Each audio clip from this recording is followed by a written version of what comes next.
Salam əziz müəllimlər, hər birinizi xoş gördük. Bugün biz sizinlə Jean Piaget haqqında məlumat sahibi olacağıq. Jean Piaget İsveçrəli alim olubdur. 64-dən çox kitabı və 116-dan çox elmi məqaləsi mövcuddur. Uzun müddət uşaqlar üzərində tədqiqatlar aparır və 1899-cu ildə Alfred Binet'in laboratoriyasında həm işləyir, həm də orada təhsil alır. Və həmin laboratoriyada uşaqların zəka testlərində verdiyi səhv cavablar onu düşündürür. Və müşahidələr aparır, araşdırmalar aparır və sonda həmin müşahidələrlə araşdırmanın nəticəsində belə müəyyən edir ki, böyüklərlə uşaqların düşüncə tərzi arasında ciddi fərqlər mövcuddur. Və Jean Piaget'in nəzəriyyəsinə biz baxanda burada fərqli yanaşmalar görürük. Məsələn, Piaget hesab edir ki, biz uşağa hər hansı bilikləri məcburi şəkildə və ya vaxtından əvvəl öyrətməməliyik. Əksinə, uşağın özü öyrənməsi üçün ona şərait yaratmalıyıq. Yəni, uşaq bilikləri təcrübə yolu ilə özü kəşf edərək mənimsəməlidir. Bu zaman öyrənmə daha səmərəli olacaq. Və Piaget'ə görə, əgər biz uşağa bilikləri hazır şəkildə ötürsək, ona yaxşılıq etmiş olmuruq. Əksinə, öyrənmə prosesinə mənfi təsir göstərir. Uşaq yalnız özü araşdıraraq, təcrübədən istifadə edərək, öyrəndikcə bilikləri daha dərindən və möhkəm mənimsəyə bilər. Jean Piaget'dən bu qədər yetərlidir. Gəlin biz danışaq zehnin inkişafı haqqında. Zehnin inkişafı 4 mərhələyə bölünür. Birinci mərhələmiz hissi hərəkətli mərhələdir və onun ikinci adı da sensomotordur. İkinci mərhələmiz ilkin əməliyyatlar öncəsi mərhələsidir. Üçüncü mərhələmiz konkret əməliyyatlar mərhələsidir və dördüncü mərhələmiz formal əməliyyatlar mərhələsidir. Birinci mərhələ hissi hərəkətli və ya sensomotor mərhələ dediyim kimi adlanır. Bu mərhələdə uşaq doğulduğu andan 0-2 yaşa qədər olan dövrü əhatə edir. Və bu mərhələdə uşağın idraki əsasən hisslər və hərəkətlər vasitəsilə formalaşmağa başlayır. Bu mərhələdə deməli, səs yoluxması, əşya davamlılığı, əşya kimliyi, əşyalara uzanma, sehirli əlaqə, dövrü reaksiyalar və möhkəmləndirilmiş təlim kimi xüsusiyyətlər mövcuddur.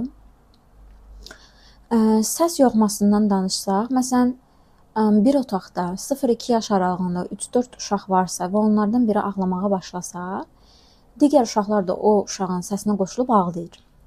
Və gülmə zamanı da bu hərəkət baş verir. Valideynlər bəzən bunu bir problem kimi görür, amma bu sadəcə bir səs yoxmasıdır. Heç bir deməli bir problemi yoxdur. Yəni demək istədiyim odur ki, uşaqların biri ağlayanda və yaxud da güləndə digərləri onu başlayıb təqlid edəcək. Və bu səs yoxması adlanır. Daha sonra var əşya davamlılığı. Əşya davamlılığı uşağın görmədiyi halda əşyanın hələ də mövcud olduğunu anlamasıdır. Məsələn, 8-9 yaş arasında əgər valideyn uşağın oyuncağını gizlətsə, uşaq elə düşünəcək ki, artıq əşya yoxdur. Oyuncaq artıq yoxdur. Amma 9-10 aylıqdan sonra uşaq başa düşür ki, bu əşya mövcuddur. Sadəcə valideyni onu gizlədib. Daha sonra bu mərhələdə ayrılıq təşvişi sindromu da müşahidə olunur. Məsələn, uşağı anasından ayırıb başqa bir adamın qucağına verəndə uşaq başlayır ağlamağa və narahat olur. Niyə? Çünki emosional bağlılığa o uşağın ehtiyacı var. Və sensomotor mərhələ nədir? Sensomotor mərhələdə böyüklərin əsas vəzifəsi uşağa təhlükəsiz bir öyrənmə mühiti yaratmaqdır. Çünki bu yaş dövründə uşaqlar ətraf aləmi tanımağa başlayır və buna görə də hər şeyə toxunur.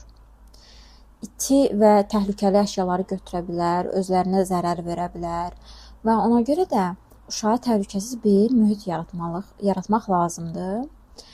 Həmçinin burada əşyalara uzanma var. Deyək ki, uşaq yorğanın digər tərəfində olan oyuncağı görüb, yorğanı dartaraq onu özünə yaxınlaşdırmağa çalışır və süfrənin o biri başında olan oyuncağı götürmək üçün süfrəni çəkir. Bu nədir? Bu əşyalara uzanmadır. Daha sonra var dövr reaksiyalar. Dövr reaksiyalar uşağın öz bədənini tanıması deməkdir. Yəni öz bədənini tanımağa yönəlir.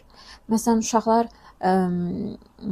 deməli əlini saçına aparır, üzünü aparır və bədənini kəşf edir. Ona görə də bəzən uşaqlar özü deməli saçını dartır, özünü cırmağa başlayır, daha doğrusu cızmağa başlayır və bu uşağın bədənini tanıma prosesi ilə əlaqəlidir. Daha sonra bizim var deməli ətraf aləmi dərk etmə. Deyək ki, uşaq əlini masaya vurursa, qaşıq və çəngəllə stolu döyürsə, müxtəlif səslər çıxardırsa, bu cür şeylərdə nə baş verir? Valideyndə bir narahatçılıq yaranır. Amma yəni burada da heç bir narahatçılıq yoxdur. Uşağın əsas məqsədi ondan ibarətdir ki, görüm əşya sərtdirmi, yumuşaqdırmı, materialı necədir, səsi necədir? Yəni uşaq əslində bunları öyrənməyə çalışır. Onu da qeyd edeyim ki, sensomotor mərhələdə bir anlayış var. Onun da adı sehirlə əlaqədir.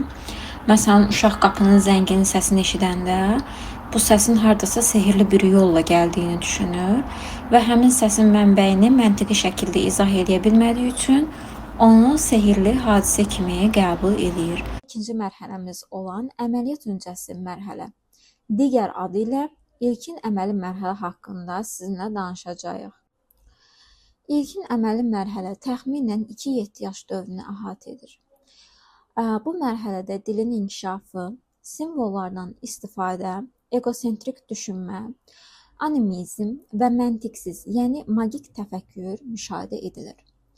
İlkin əməli mərhələdə uşağın dil inkişafı sürətlənir, söz ehtiyatı genişlənir və nitq fəal şəkildə formalaşmağa başlayır. Uşaq artıq simvollardan, sözlərdən və şəkillərdən istifadə edərək fikirlərini ifadə eləyə bilir. Və bu mərhələnin əsas xüsusiyyətlərindən biri də egosentrik düşünmə adlanır. Egosentrik düşünmə zamanı uşaq hər şeyi öz mərkəzində görür və ətrafda baş verən hadisələrin səbəbini öz davranışında axtarır. Deyək ki, uşağın valideynləri ayrılıbdır. Uşaq fikirləşir ki, aha, mən yaramazlıq elədim, ona görə mənim anamla atam ayrıldı. Yaxud qonşular köçəndə uşaq deyir ki, aha, mən səs-küy saldım, qonşular mənim bu davranışımdan bezdi və ona görə köçdü. Və həmçinin bu egosentrik düşünmədə uşaqlar başqasının baxış bucağını nəzərə ala bilmir.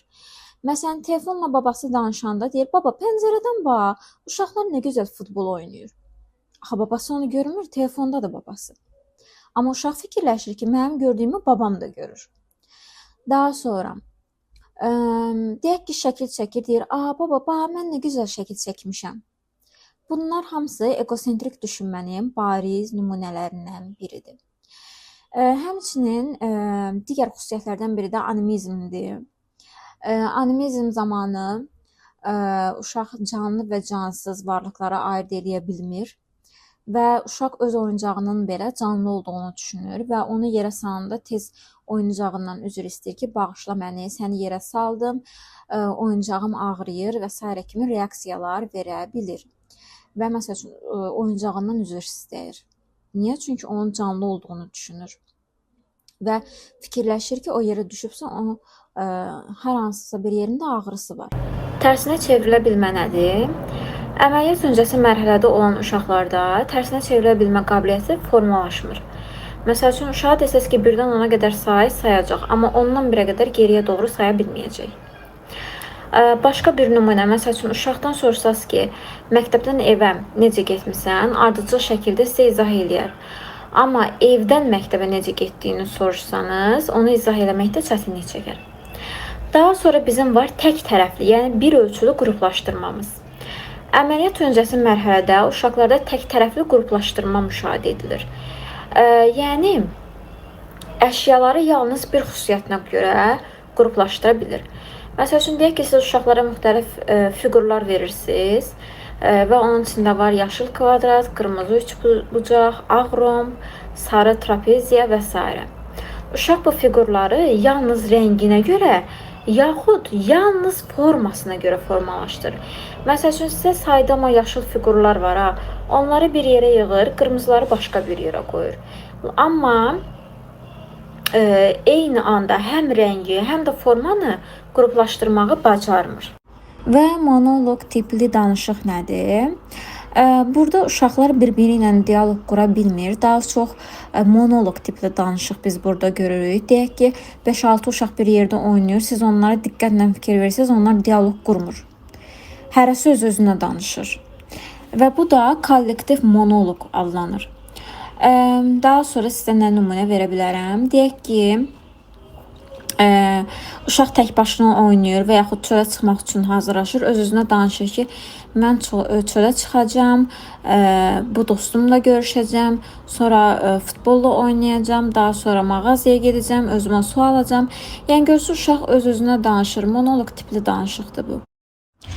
Və dəyişilməzlik anlayışının olmaması nə deməkdir?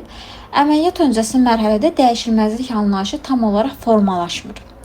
Siz eyni miqdarda suyu həm uzun, həm dar silindr qaba boşaldıb uşağa təqdim etsəz və desəz ki, hansında su çoxdur, uşaq silindr qabı göstərəcək. Çünki hansı hündürdürsə, deməli onda su çoxdur. Uşaq artıq belə düşünür. Daha sonra var konkret əməliyyat mərhələsi.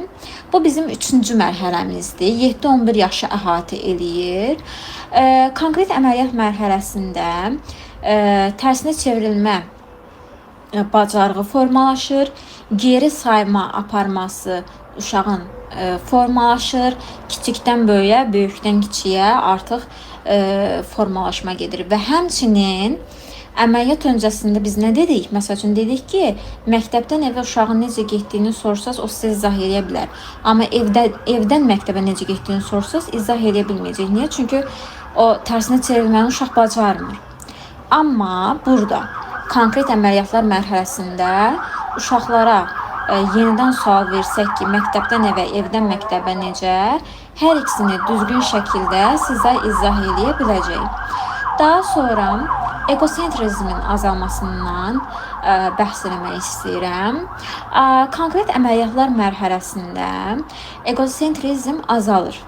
Yəni mən mərkəzi zəifləyir.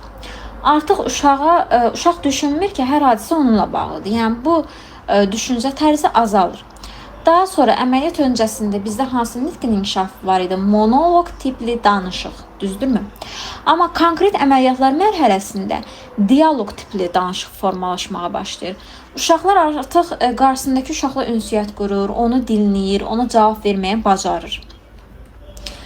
Və animizm aradan qalxması ilkin mərhələdə məsəl üçün uşaqlar canlı ilə cansızı ayırd edə bilmirdi, amma burada artıq ayırd eləməyə bacarır.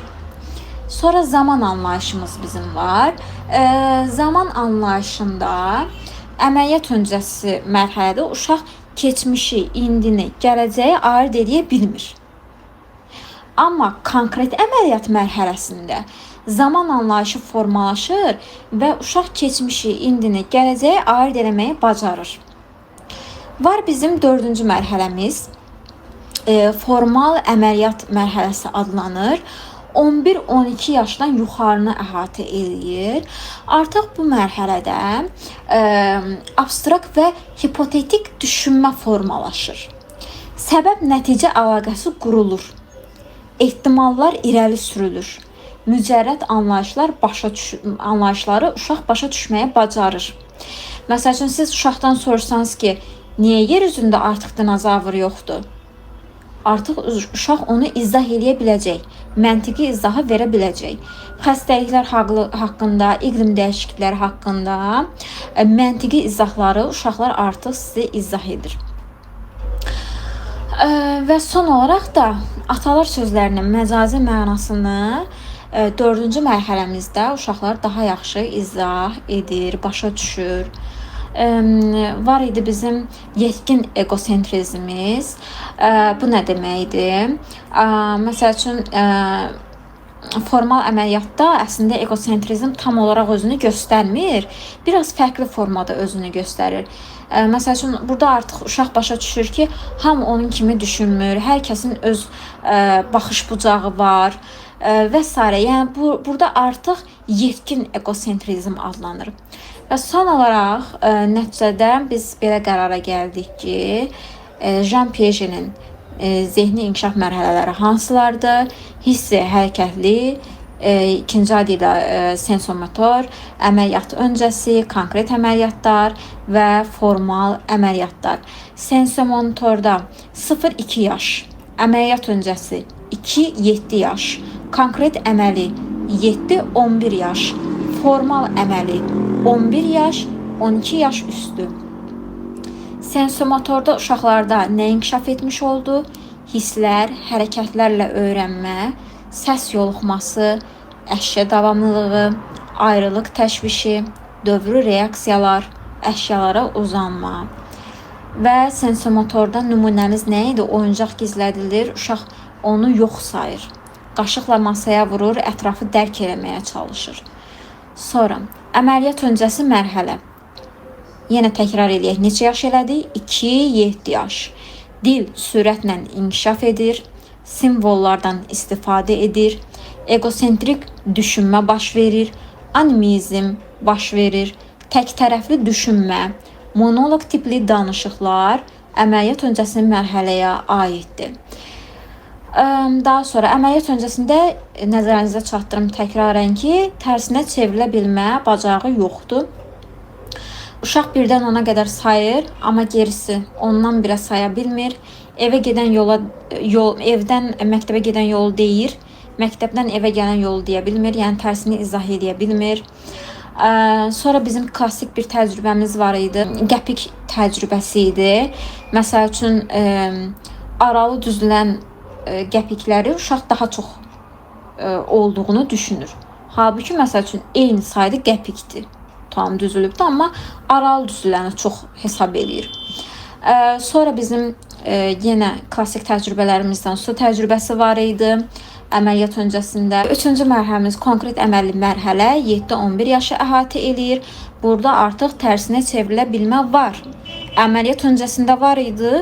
Yox. Amma konkretdə varmı? Var. Məntiqi düşünmə var. Animizm getdikcə aradan qalxır. Daha sonra egosentrizm azalır. Diyaloq tipli danışıq burada çoxalır. Formal əməli mərhələ 11-12 yaş. 12 yaş üstü. Burada var abstrakt düşünmə, hipotetik təfəkkür, deduktiv məntiq, daha sonra atalar sözlərinin mənasını anlama, elmi və fəlsəfi suallara cavab. Formal nümunə verdim. Məsəl üçün atalar sözlərinin mənasını anlayır.